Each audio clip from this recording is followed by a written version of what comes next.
네, 민수기 23장 27절부터 24장 9절 말씀입니다.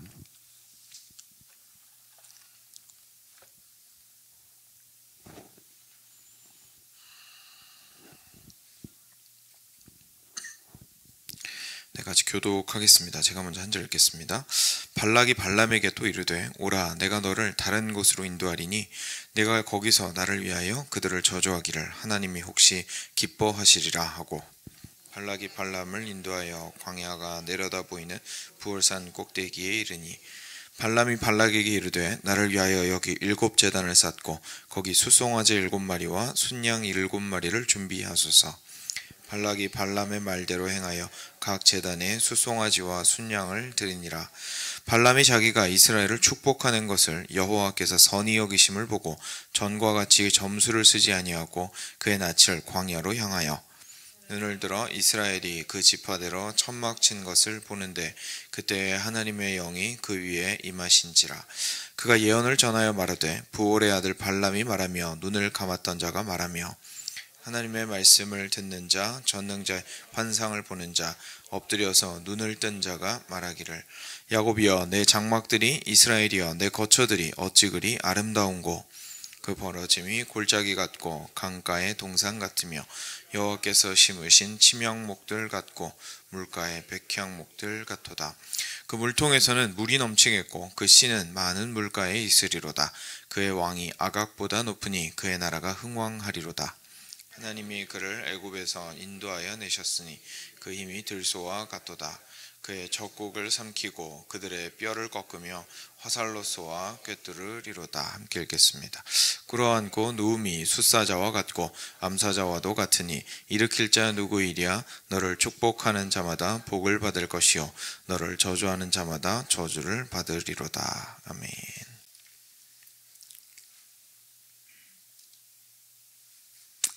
네, 그 발람과 발락의 이제 계속해서 함께 하는 이야기가 진행이 되고 있습니다. 세 번째 저주를 이제 부탁을 한 거죠. 발락이 세 번째로 발람에게 저주를 부탁을 하는 장면이 오늘 말씀입니다. 그래서 27절 첫 절에 보시면 발락이 발람한테 또 이르되 오라 내가 너를 다른 곳으로 인도하리니 네가 거기서 나를 위하여 그들을 저주하기를 하나님이 혹시 기뻐하시리라 라고 이야기하고 있습니다. 여러분 여기에서부터 사실 저희가 하나님을 믿는 사람과 하나님을 믿지 않는 사람의 굉장히 큰 차이를 저희가 보게 됩니다. 지금 발락이요 벌써 3번이나 이렇게 돌아가면서 다른 곳으로 이동하면서 막 저주 좀 해달라고 계속해서 이렇게 뭐랄까요 부탁하고 심지어 구걸하고 있거든요. 그런데 왜 그렇게 자꾸 장소를 바꿨을까요? 처음에 바알 산당에 있었다가 그 다음에는 좀 이렇게 일부만 보이는 곳에 있었다가 지금은 또 다른 곳으로 데려가면 하나님이 기뻐하시리라 라고 이야기하는 것일까요? 실제로 사람은 뭔가 신을 움직이게 하기 위해서 조건이 필요하다고 생각하는 게 디폴트로 머릿속에 들어 있습니다. 저희는 그러니까 하나님한테 뭘 해야 신한테 뭘 해야 뭔가가 내려온다라고 생각을 하죠. 그 중에 하나가 우리나라도 많이 쓰는 표현인데 터입니다. 그죠? 야, 여긴 터가 안 좋다. 그죠? 그러니까 지금 이 사람 그렇게 생각하고 있는 겁니다. 야, 여기가 터가 안 좋아가지고 신을 부를 수 없나 보다. 이렇게 된 겁니다. 그러니까 이쪽이 터가 안 좋으니까 한번 옮기고 이쪽도 터가 안 좋으니까 그래도 사람이 이렇게 칼을 뽑았으면 무라도 잘라야지 한 3-4번은 해보자. 우리 세 번째 터 좋은 곳 한번 찾아가 보자. 이렇게 된 거죠. 동서양을 막론하고 그리고 복음을 막론하고 항상 땅과 터에 대해서 사람은 굉장히 중요하게 생각을 하는데 그게 우리가 보통 장사할 때 목이 중요하다라고 하는 거랑은 다른 얘기죠. 그거는 실제로 통계적으로 그죠? 지나다니는 사람도 많고 물건을 잘 팔 수 있느냐 없느냐의 문제이기 때문에 고려를 해야 하는 것이겠지만 거기에 주술적인 의미가 들어간다면 무슨 말이냐면 이 땅은 복이 있는 땅이고 저 땅은 복이 없는 땅이다.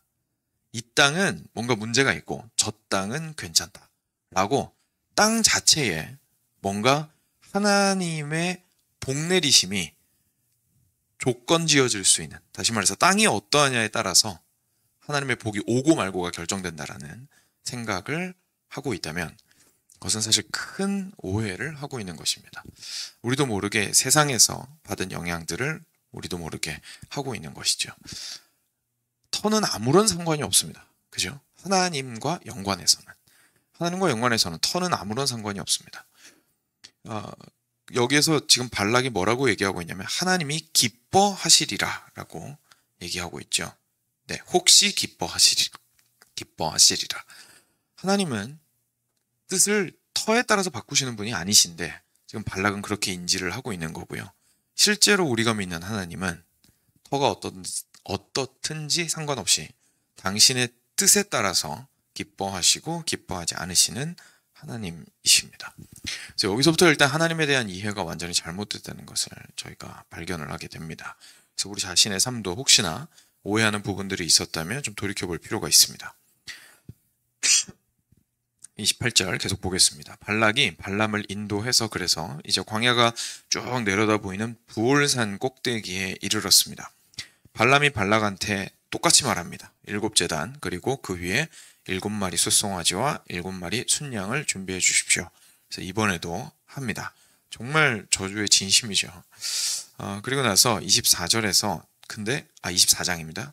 24장에서 이전과는 다른 모습을 발람이 보이게 됩니다. 발람이 자기가 이스라엘을 축복하는 것을 여호와께서 선히 여기심을 보고 전과 같이 점수를 쓰지 아니하고 그의 낯을 광야로 향하여 눈을 들어 이스라엘이 그 지파대로 천막 친 것을 보는데 그때 하나님의 영이 그 위에 임하신지라.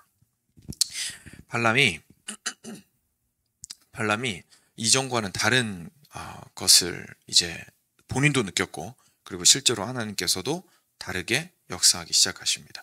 이전에는 기억하시는지 모르겠지만 제단을 쌓으라고 한 다음에 제단에 좀 있으십시오라고 발락한테 얘기하고 본인은 저쪽에 가가지고 이제 성경에서 구체적으로 뭘 했는지는 안 나와 있지만 그래도 뭔가 자기가 이렇게 주술적인 행동을 했던 것 같습니다. 그렇죠? 요 세 번째 기록된 것으로 봐서는 그래서 그런 행동들을 통하여서 하나님의 음성을 듣고 이제 와서 이제 그거를 전달해 주는 것이었는데 지금은 보니까 지금까지는 자기가 하나님의 음성을 듣고자 하나님 앞에서 뭔가를 했었던 것 같은 거예요. 그런데 다시 지금 2번이나 지나와 보니까 하나님께서 이스라엘을 저주하기를 원치 않으시고 복을 주기 원하신다라는 게 너무 확실한 겁니다. 본인이 생각을 해도. 그래서 굳이 그렇게 갈 필요가 없다는 생각을 하게 된 거죠. 그냥 그 자리에 있었습니다. 같이 제단 있는 자리에. 굳이 따로 시간을 떼어서 가지 않았어요. 그리고 거기에 가서 자기가 알고 있는 뭔가 신을 불러내리는 기도의 형태라든지 우리식으로 얘기하면 굿이라든지 이런 것들을 하는 것을 중단하고 이제 정말로 얼굴을 하나님을 향하여 직접 들게 되었던 것이죠. 이 부분에서 저희가 의문이 있을 수는 있죠. 이렇게 주술하는 사람한테 어떻게 하나님이 말씀하시냐. 근데 이 부분은 저희가 어떻게 보아야 하냐면요. 당나귀를 통하여 말씀하신 하나님과 동일하게 보면 됩니다. 하나님께서 당나귀를 구원하셔서 당나귀를 통해서 말씀하신 건 아니거든요. 단지 당나귀라는 존재를 통하여서 당신의 말을 전달하실 수 있었던 것처럼 발람과 같이 막 굿을 하고 이방 선지자고 이렇게 마인드는 하나님을 향해서 그렇게 올바른 마인드를 가지고 있지 않은 사람임에도 불구하고 지금 저주하고자 하는 발락의 그 의도를 꺾으시고자 하나님께서 그 뒤편에서 계속해서 역사하셔서 예언을 할 때에는 하나님의 말을 그에게 담아주셨다라고 이해하면 그게 어려움은 없을 것 같습니다. 그런데 세 번째는 이제 어떤 일이 벌어진 거냐면 본인도 하나님의 마음에 좀 합하여야겠다는 생각을 하게 된 것이 가장 큰 차이점인 겁니다. 그래서 그 이전에는 그냥 하나님한테 어떻게든 말을 좀 들어보려고 자기만의 방식으로 굿도하고 했었다면 이제는 이제 아무것도 안 하고 그죠? 낯을 하늘을 향하여 들고 주께서 말씀하여 주시기를 기다리고 있었는데 하나님의 영이 그에게 임하셔서 이제는 정말로 직접적으로 이제 예언을 하게 하신 것이죠. 실제로 구약 성경에서 하나님과 관련된 일을 하는 많은 사람들은요. 하나님의 영이 임하였을 때 그 일을 하였다라고 표현을 하고 있습니다. 그래서 신약에서 살아가고 있는 저희들과의 차이점은 성령 하나님께서는 지금 우리 안에 내주하고 계십니다. 근데 그때는 성령께서 특별한 때에 특별한 사람에게 심지어 특별한 일을 위해서, 그죠? 그러니까 이 사람이라고 해서 그냥 계속 하나님의 영이 임해 있는 게 아니고요. 어떤 이 특별한 사람이라 할지라도 특별한 일을 감당해야 될 때, 그때 잠깐 하나님의 영께서 힘을 부어주셔서 특별한 힘을 발휘하게 하시거나 특별한 기지와 지혜를 얻게 하시거나 하는 방식으로 일하셨다는 것을 저희가 신구약을 좀 비교를 해보면 알 수가 있습니다. 그래서 짧게만 좀 설명을 드리면 그렇습니다. 그래서 발람 같은 경우에도 뭐 이스라엘 백성도 아니었고, 사실 어젠가요 그젠가요 말씀에서 제가 말씀드렸던 것처럼 결국 뒤로 가면 발람은 끝에는 이스라엘 백성 손에 죽게 되고요. 그리고 이스라엘 백성들을 더 큰 죄악으로 빠뜨리는데 이 사람이 한몫한 사람입니다. 그러니까 본인은 뭐 거룩한 삶을 살거나 본인이 하나님을 경외하는 사람일 생각은 전혀 없는 겁니다. 단지 하나님께서 이런 사람조차도 사용하셔서 지금 이스라엘 백성을 축복하고자 하신다라는 데 초점이 있습니다. 저희는 좀 그걸 보면 됩니다. 그래서 이 사람이 놀랍게 하나님의 영을 인하여서 예언을 하기 시작하죠. 그래서 예언을 좀 같이 보겠습니다. 부올의 아들, 3절입니다. 부올의 아들 발람이 말하며 눈을 감았던 자가 말하며, 이 정도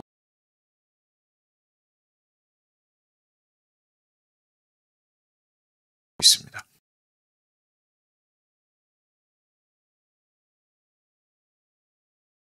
이제 자기 얘기입니다. 자기 자신이 이렇게 이제는 눈이 열려서 말하기를, 야곱이여 너의 장막들이, 이스라엘이여 너의 거처들이 어찌 그리 아름다운고. 그 벌어짐이 골짜기 같고 강가의 동산 같으며 여호와께서 심으신 침향목들 같고 물가의 백향목들 같도다. 그 물통에서는 물이 넘치겠고 그 씨는 많은 물가에 있으리로다.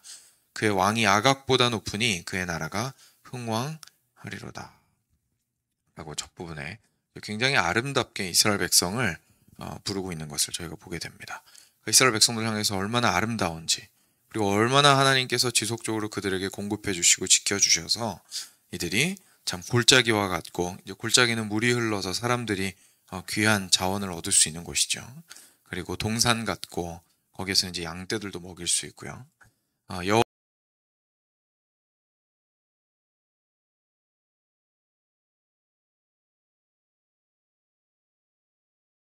아름다운 나무들과 같도다. 그 물통에는 물이 넘치겠고 그 씨는 많은 물가에 있으니 당연히 열매가 많이 맺겠죠. 열매가 많이 맺을 것이다. 그리고 아각 왕은 이제 아말렉 족속의 왕의 칭호라고 생각하시면 되는데요. 그 아말렉 족속의 왕들보다 더 높으니 그 나라가 흥왕할 것이다 라고 이야기하고 있습니다.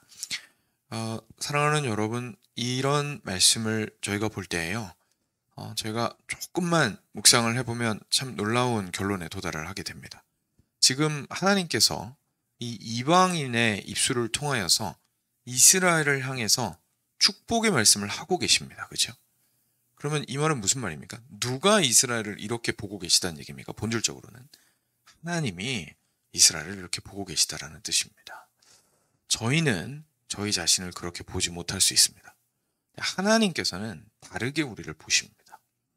하나님께서는 우리를 보실 때에 하나님이 함께 하시기 때문에, 그리고 하나님께서 우리에게 복을 더하시고 우리와 항상 함께 하심으로 우리 가운데 하나님 안에 속한 모든 유익한 것들을 주기 원하실 뿐만 아니라 실제로 주시기 때문에 하나님의 눈이 우리를 이렇게 보고 있다고 생각하면 됩니다. 이스라엘 백성들 생각해 보시면 그 안에서 엉망진창이었습니다. 그렇죠? 막 얼마 전에 단, 아비람 막 이런 사람들 일어나가지고 250여 명이나 되는 지휘관들과 함께 반란도 일으키고요. 그런 일 있고 나서도 불평하고 불만하고 수많은 일들이 그 가운데서 있었습니다. 그럼에도 불구하고 하나님께서는 너희는 내가 택한 백성이니까 너희들이 아무리 지금 못난 모습 보이고 있어도 너희는 어떻다라는 얘기입니까?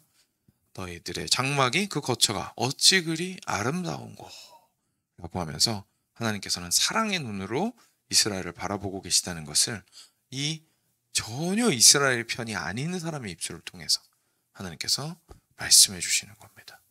우리의 삶은 우리가 보기에 전혀 아름답지 않습니다. 대부분 그렇습니다. 그렇죠? 스스로가 아름답다고 여기고 있을 때는 또 그것대로 문제입니다. 그렇죠? 왜냐하면 스스로 아름답다고 여길 때에는 내가 또 사실은 아름답지 않은데 보지 못하는 부분들이 하나님 앞에서 분명히 있는데 스스로 그렇게 생각하면서 또 엉뚱한 길로 갈 수가 있거든요. 여러 가지 측면에서 저희가 아름답지 못합니다. 심지어 저희가 아름답다고 생각할 때조차도 아름답지 못한 것이 우리 인생입니다. 그런데도 불구하고 하나님께서는 우리에게 아름답다고 하시고, 그리고 한 번 우리를 아들로 딸로 삼으시면 끝까지 붙드시고 너를 골짜기같이, 동산같이, 침향목같이, 백향목같이 만들리라 라고 하나님께서 말씀하시는 겁니다. 어제 말씀에서 하나님께서 말씀하신 바를 후회하지 않으시고, 후회가 없으시고 말씀하신 바를 행치 않으심이 없고, 그리고 거짓말 하시는 분이 아니라는 말씀을 저희가 보았습니다. 하나님께서 이렇게 보신다라는 것은요, 현재 우리의 현실과 하나님이 보시는 눈의 사이에 그 괴리가 있지 않습니까? 갭이 있잖아요. 저희 아름답지 못함과 하나님이 너희가 얼마나 아름다운고 라고 하시는 그 말씀 사이에 괴리가 있지 않습니까? 하나님께서 이렇게 말씀하셨다라는 뜻은 그 괴리를 어떻게 하시겠다는 겁니까? 메우시겠다라는 겁니다. 메우시겠다라는 겁니다. 그렇기 때문에 우리가 하나님의 아름다움의 기준에 도달하지 못했다고 해서 우리 자신을 아름답지 못하게 볼 건 아닙니다. 또한 우리 자신의 아름다움을 어떻게든 캐내서, 세상이 말하는 것처럼 우리 자신을 아름답다고 자존심 세울 일도 아닙니다. 우리는 하나님 앞에서 아름답지 않습니다. 그런데 하나님이 우리를 아름답다고 보아주십니다. 그리고 그냥 입에 발린 말로 그렇게 하시는 것이 아니라 위로 좀 받으라고 하나님은 반드시 하신 말씀을 이루시기에 그 갭을 메꾸십니다. 그래서 우리는 하나님의 말씀에 귀를 기울이고 우리의 정체성을 확정할 수 있습니다. 내가 참 아름답지 못하나. 주여, 주님께서 어찌나 자비와 긍휼의 눈으로 나를 보시는지, 나를 아름답다 하시니, 그리고 아름답게 만들어 가시니 주님 감사합니다 라는 말이 우리 입술에서 참된 고백으로서 나오게 되는 것이죠. 그 하나님은 8절부터 보시면, 그 하나님은 그래서 이스라엘을 애굽에서 인도하여 내신 하나님이시고, 그리고 그 하나님의 힘은 마치 들소와도 같은 하나님이십니다. 그의 적국을 삼키고 그들의 뼈를 꺾으며 화살로 쏘아 꿰뚫으실 것이고, 꿇어 안고 누움이 숫사자와 같고 암사자와도 같아서 일으킬 자가 누구겠습니까? 너를 축복하는 자마다 복을 받을 것이요 너를 저주하는 자마다 저주를 받을지로다. 방금 말씀드린 것처럼 하나님께서는 우리의 아름답지 못한 모습에서 하나님이 아름답다고 하시는 그 말씀, 그 사이에 간극을 메꾸실 수 있는 능력이 있는 하나님이십니다.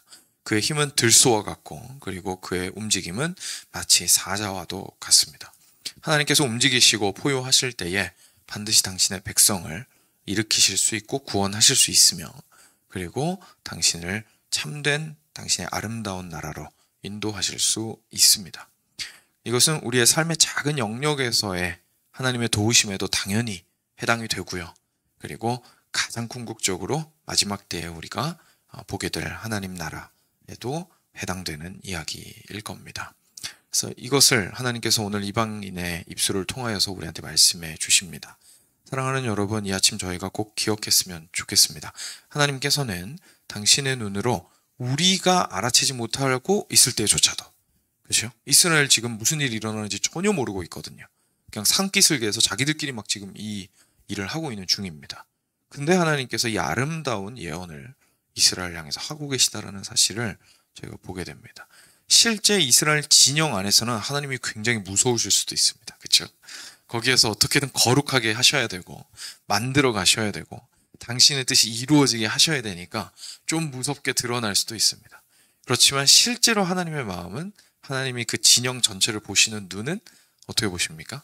참 사랑의 눈으로 그 삶을 보고 계시다라는 사실을 우리가 깨닫게 됩니다. 그래서 여러분 한 분 한 분의 삶이 참 하나님 앞에서 하나님이 귀하게 보시기에 귀하고, 그리고 하나님께서 아름답게 보시기에 아름답습니다. 그 삶으로 우리의 삶이 지속적으로 회복되고 변화되어 가기를 간절히 기대하기를 원합니다. 같이 함께 기도하겠습니다.